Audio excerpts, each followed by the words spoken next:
दोस्तों नमस्कार। दोस्तों 10 नवंबर को दिल्ली के अंदर एक ऐसा बॉम्ब ब्लास्ट हुआ जिसने देश की राजधानी को ही नहीं पूरे देश को चौंका कर रखा।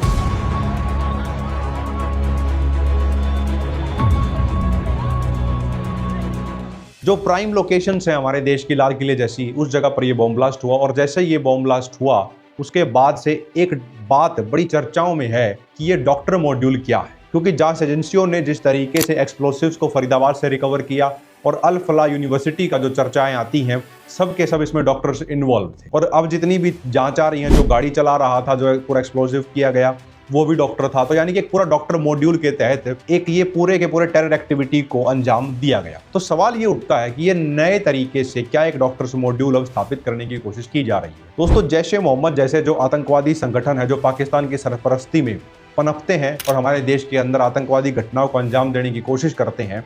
उन्होंने एक ऐसा सिस्टम बनाने की कोशिश करी है कि पहले क्या होता था कि